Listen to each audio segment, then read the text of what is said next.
Magandang hapon mga kasangbahay. Etong episode ng Spotlight na ito ay very special para sa akin. I'm very excited and very anxious as I enter the home of one of my favorite icons. Well, basically because I grew up with her music from the time I was a little boy. And of course, we're talking about Miss Kuh Ledesma. But not only her, malalaman natin kung paano siya nag-umpisa. Nag-umpisa siya also as part of a group like a lot of other singers, yung Music and Magic. Siguro marami sa inyo hindi na alam ito, pero ako rin a little bit, pero we're gonna get to know more about them, know their personal lives, and the journey that they went to get to success. Right here on Spotlight, so stay with me, this is a very special episode.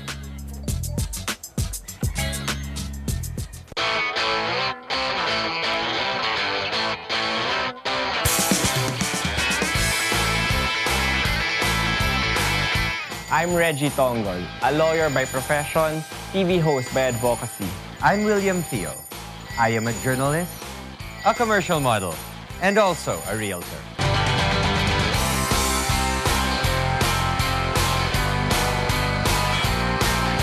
Join me and meet the mighty shakers and movers of society And be inspired by their amazing journey through life here on Spotlight.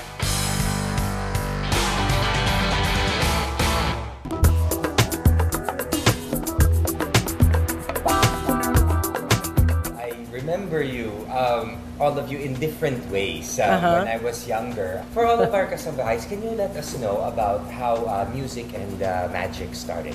Our first manager, Sandra Chavez, and I put together a band, and we auditioned at the Alibi Bar. That was the Regent of Manila at that time. That was 1979. Yeah.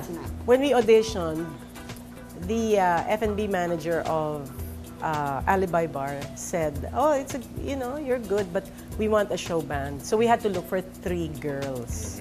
I think originally it was Angeli and her 2 sisters, but her 2 sisters did not pass the test, or they couldn't do it because they were studying then. And Angeli's sister got me, Sinene, and then they needed another one, so. She got me. I got Eva. Eva was a freshman in Ateneo. I was a senior and an officer of the Ateneo Glee Club. And I remember Eva, when she auditioned, she was really awesome. And I said, meron akong kilala, ganon. So that's Eva, me, and Angela. And we had to learn, in 2 weeks, we were going to perform at the region of Manila. So we all had to learn the backup vocals for Kuh Ledesma, because Music and Magic was formed as parang Kuh as the lead with backup singers and a band. Pero you guys have totally different personalities, Yeah. diba? And totally And I different should hope voices. so too. You know, they say we were 8 all in all in the band, and we have 8, as Sandra Chavez would say, 8,000 personalities, not just 8. The fact that we all of us, even the band, wanted to be number 1. You know, Okay. we would always meet and talk about our repertoire. Yes. We would always think of new things and all that. So even if we all have different characters, we had one goal, One and that goal. was to make it, number to one. be number 1. The success of Music and Magic, I would say, was phenomenal. I mean, sometimes pag iniisip ko, wow, gusto ko lang sumali ng banda. Hindi ko akalain na magiging super successful. And in 6 months, we joined, and in 6 months, grabe talaga yung tao sa Alibi Bar. When Kuh left, we had to move on. She moved on. We had to move on as a band. And thank God, we moved on, and we moved up, and we lasted for 8 more years. Although we would still join each other in shows. We would get invited together, Okay. Pero ano na, Kuh Ledesma and the Music and Magic na. Okay, so parang hindi na. Nagkaroon ng pangalan ng Music and Magic, nagkaroon ng pangalan si Kuh Ledesma. Pero with that, no, because the rise to fame was very fast and you Very became fast. a household name very fast. How did you guys, since you were very young at that time, di ba? Pretty much.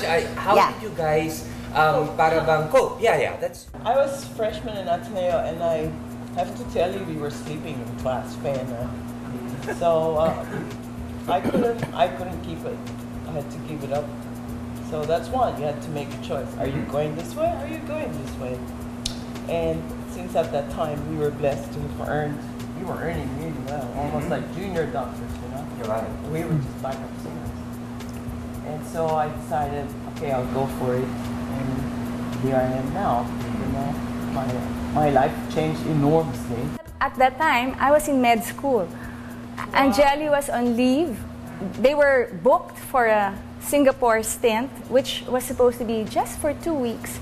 And so they saw me. I was singing with the sister band of Music and Magic while I was in UP. So they sort of borrowed me for the 2 weeks. And when I got there, just as they were saying, the rise to fame of Music and Magic, even in Asia at that time, I never got back. She was so good naman. It changed your life. I mean, I never got back to med school. Yes. I came so late because they kept extending us in Singapore. And so they said, you know, just enjoy a year and come back on time next year for med school. And I didn't come back on time.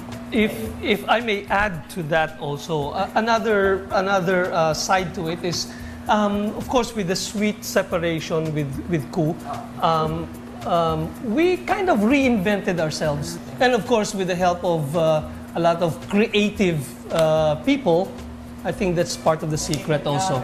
Miss Kuh, let's speak of Miss Kuh because even before, I think you had your own brand of music, your own brand of your own style, own style. Can you tell us about how you developed? My mentors were Barbra Streisand. You know, I would sing their songs, and then I would hear the placement, and I would just sing it, and that taught me something. You know. Ngayon, I'm very particular about the lyrics that I sing. I've become a Christian, so I believe in the power of words. So yan, I'm careful with that. I was really blessed to have been given a whole album by George Canseco. Imagine when I was just starting, and siguro from this one album, they played it. Kasi wala pa naman masyado talagang mga big singers noon. Meron na, pero hindi kasing dami ngayon. You know, and then you have songs like Dito Ba, Paano Kita Mapapasalamatan, Ako Ay Pilipino. Not just one album, but he continued to give me songs. Tapos Cecil Azarcon became my best friend, who's an amazing writer. During that time, what was the medium to be able to make it big? Nung panahon namin, The malakas voice, yung Americanized. radio, Oo. malakas din ang TV. But we were live performers talaga. So we did a lot of live performance, lounge acts, concerts. But you know, we have to give credit where credit is due. Si Teodoro Valencia played a big part in bringing the songs to the radio stations. At that time, there was a rule, or he really influenced the radio stations to play OPM music. So lumaganap ang OPM music. Ngayon, it's not that easy to penetrate. At saka iba ang music ng kabataan ngayon. Iba nga eh. Yeah, the writing is different. Magaling ang Pinoy. Pero tayo, I would always say, talent is overrated. Minsan kasi, tapos ang competition din parang shortcut to success yan eh. Tatrabawan, pero meron mga swerte. Hindi lang kasi minsan talent, kailangan mabahiran ka rin ng swerte. Somehow, kasi ang galing-galing mo nga, wala ka namang swerte. Or swerte ka nga, pero wala ka namang talent. Swerte lang. Nagsasama yung dalawa. Hindi rin swerte. Meron tayong Panginoon kasi.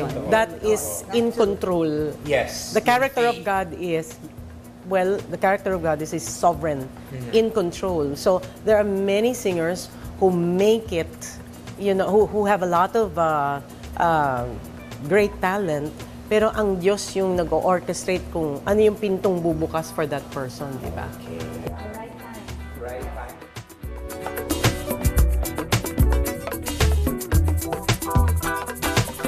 We all have one thing in common, and that's everybody works hard. Ano kami, we enjoy working. Hindi kami tamad, you know, even when we get together.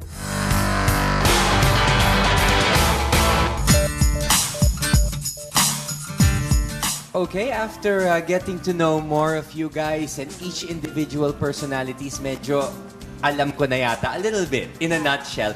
Let's talk about your personal life. How is your family life? Paano yun kasi ibang-iba ang family life, ibang-iba ang professional life minsan unless you're all together in the same grind. I can never leave entertainment because I left in 1989. I thought I was leaving entertainment and joining my wife's family in the States, but entertainment followed.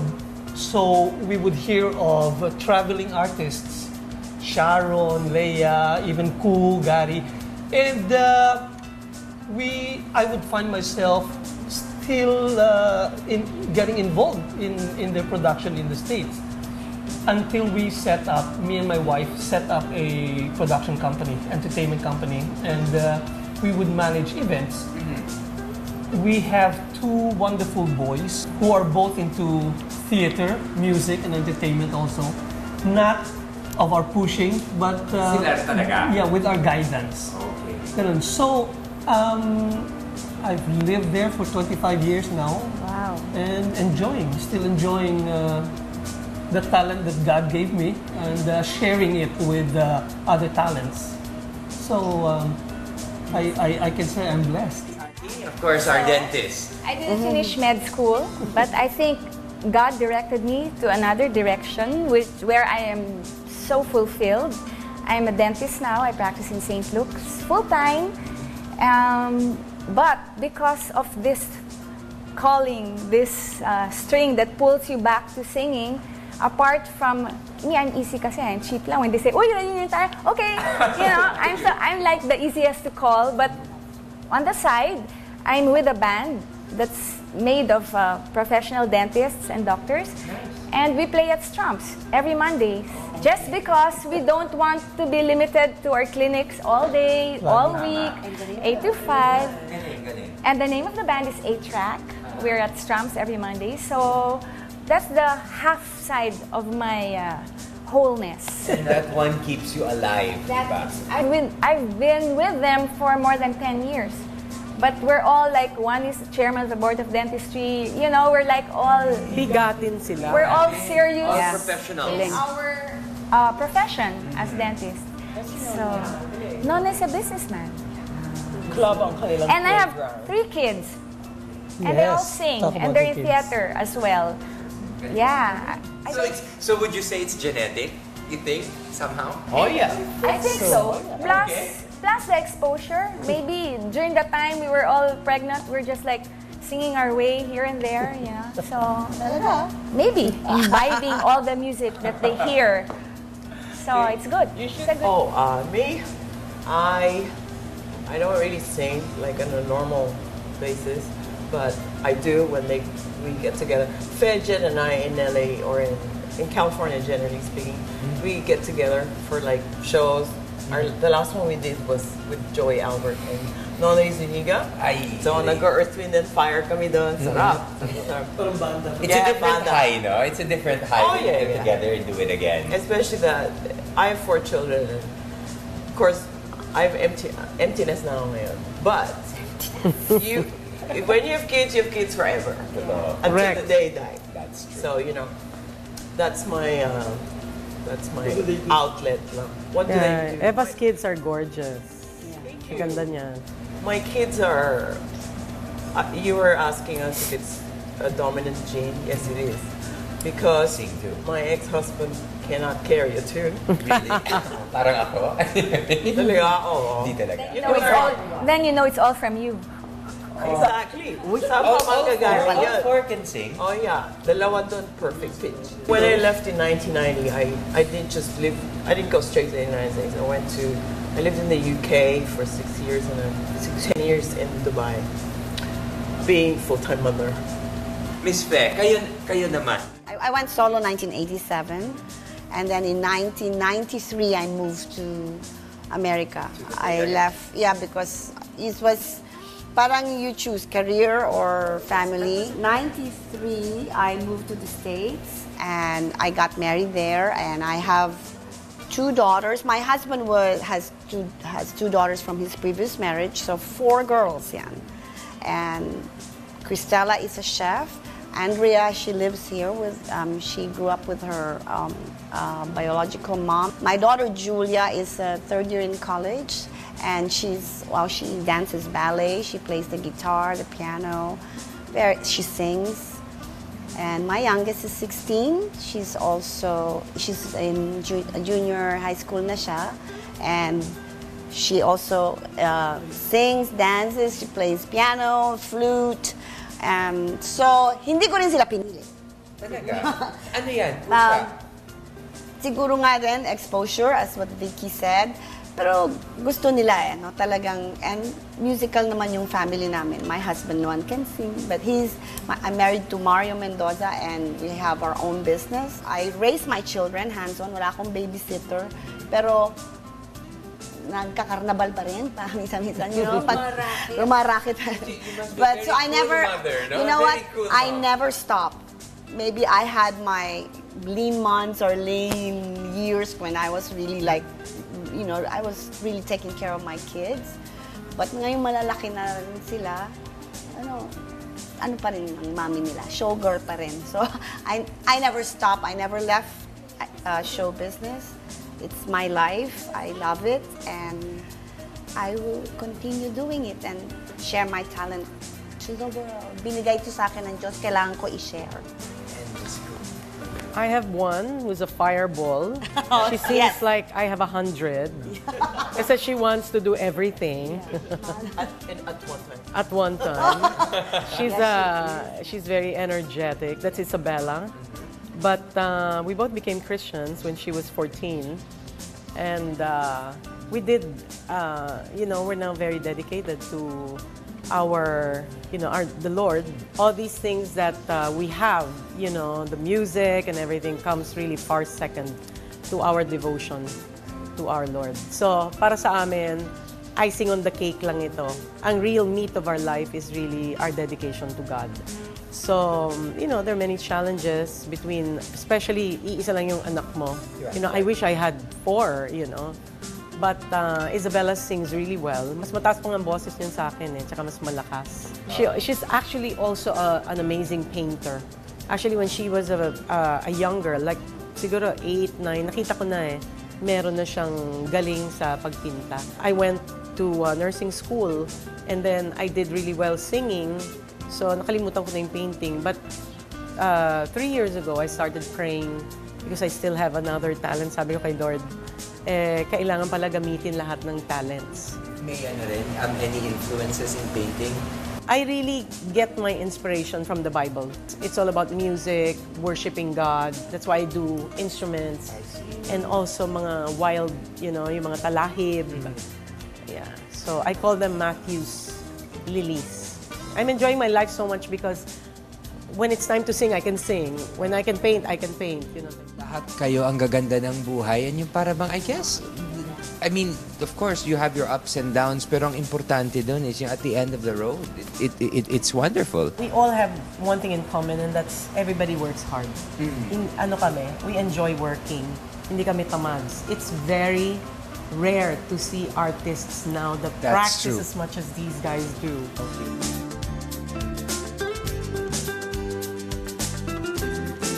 Actually reliving 37 years ago.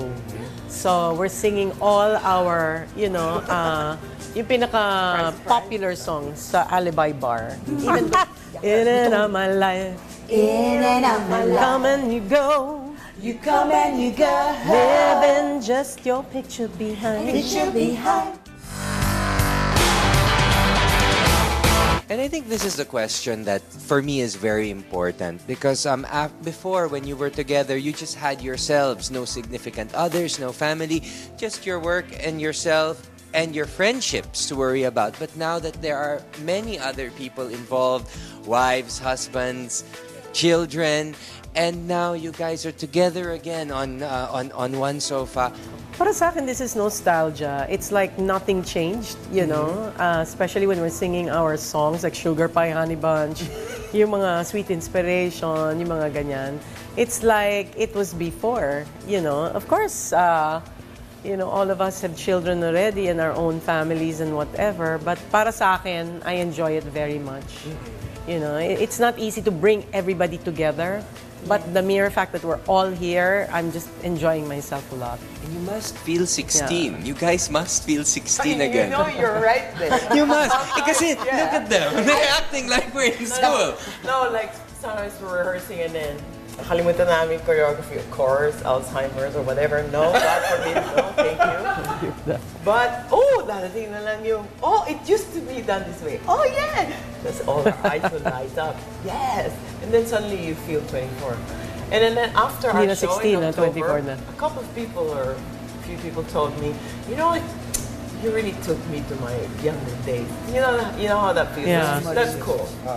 Yung pagsasama namin, dahil nga malalim at marami kaming pinagsamahan, nakita-kita kami ulit, parang kahapon lang kami nagkita. And the show, yung show namin nung October, sabi ko nga ano lang yun, icing on the cake. Ang pinaka-cake was yung aming rehearsals, sabay-sabay kami kumakain, nagsa-shopping. One thing that was also good, apart from knowing how we click together as friends and as, you know, in the making the magic happen again, is knowing how or what we've become as mothers, as Jet, or, you know, sometimes in the middle of practice, in the middle of practice, wait, I have to call my daughter, or, you know, we didn't have that before. We were not bothered by children who would call, or they're here, their kids are abroad, so they're like, wait, my daughter's crying, or, you know, there's a call, or like Kuh would attend to Isabella. And it's nice to see, because it's something we didn't see before, or who would have imagined that Fe would be full-time mother, or, you know, or Eva would cut everything for her kids, and, you know, Jet as well. So it's nice to know of what we've become as a different person in terms of being a mother. But you know what's awesome? It's when your kids tell you, Mommy, you're awesome. Yeah. Oh, I'm sure. Iba, di ba? I think that there's a generation Alam gap. mo naman sila. Bilib din naman yung mga anak Their namin. standards are different. They listen to a different kind of Bilib din music. yung mga anak So for namin. them to appreciate our music, to me, that's something else. We shared special moments together. No, not just on stage, but individually among ourselves. And after you leave that, yung parang you long for it.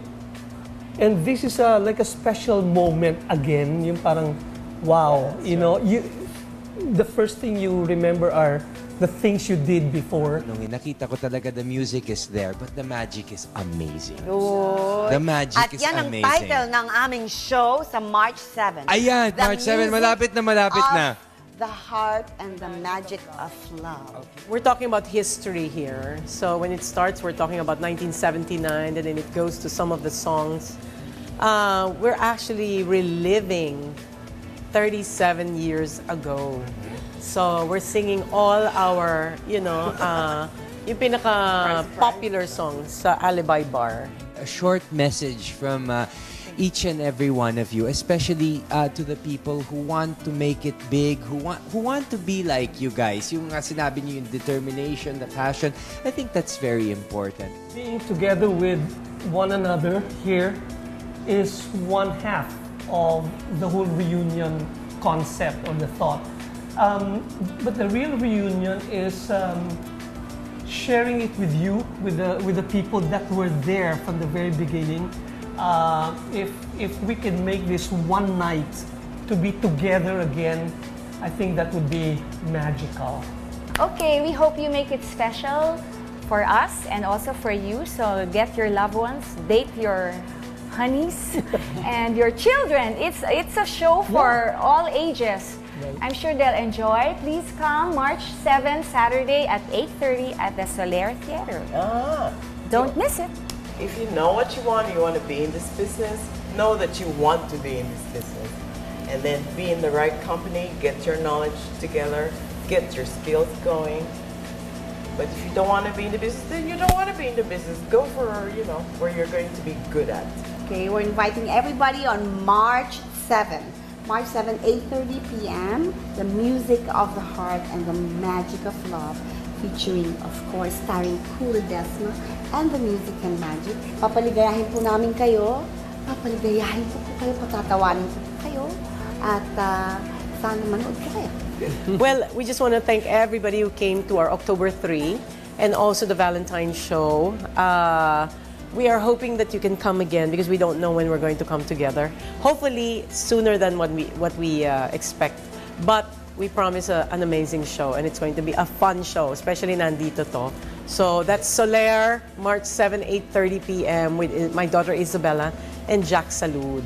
I want to say thank you to all our friends and our fans who, came out of the woodwork and who've been, contacting us through social media. Thank you so much for your support, for helping us, feel at home in the country that we left already. Thank you. Sugar pie, honey bunch, you know that I love you.